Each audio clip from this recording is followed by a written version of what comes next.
Get your chip when you get your COVID vaccination. They want to alter us. They're sharing false rumors and lies about COVID-19 vaccines. This is the final enslavement. And they have influence because they're religious leaders.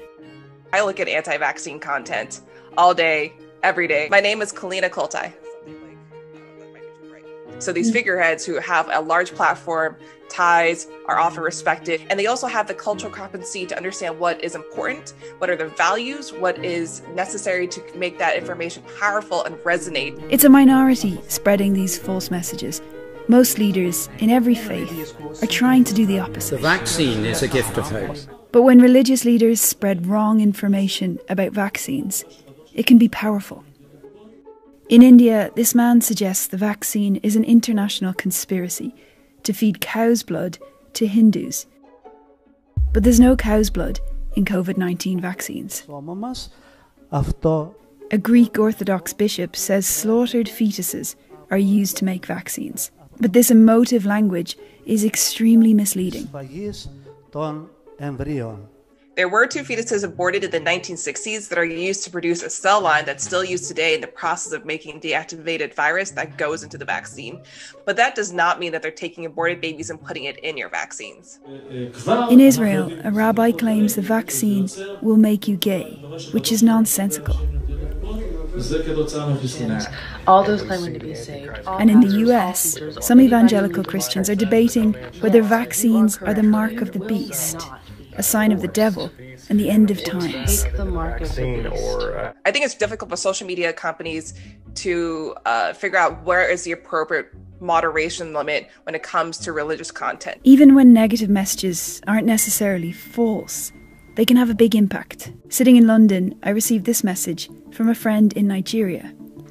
But it came from Zambia, where the speaker, Nevers Mumba, is a politician and a former televangelist. Zambia must not inject any vaccine in any Zambian body before strenuous verification. There's a danger when someone as influential as you spreads a message like this publicly, they undermine confidence in the vaccine.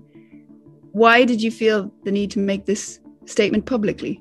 I think it's my moral obligation as a leader to make that public, because it puts our authorities on alert to realize that we are not just people who receive anything that comes to us, but all we are saying to our people, make sure it is safe. Is pre-regulation by the WHO that isn't enough by your standards? No, not at all, not at all. When Pfizer hit London had to do its own verifications and ensure that they are satisfied. Even if the intent of the person who's posting it is not necessarily to spread misinformation, it can be interpreted as a message to not vaccinate. Dr. Teddy Andrew Mulenga challenged Nevers Mumba publicly.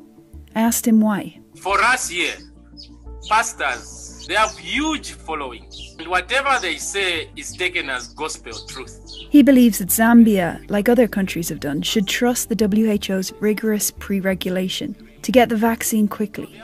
I am a doctor, but there are more people listening to him. It's crucial that religious leaders get vaccine messaging right. Halal is very important for Muslims. In 2018, the highest Muslim clerical council in Indonesia said a measles and rubella vaccine wasn't halal. MUI then issued a fatwa that this, even it is not halal, but it still can be used. But that mixed message meant many parents refused to vaccinate their children. Now, with the coronavirus, they want to do things differently.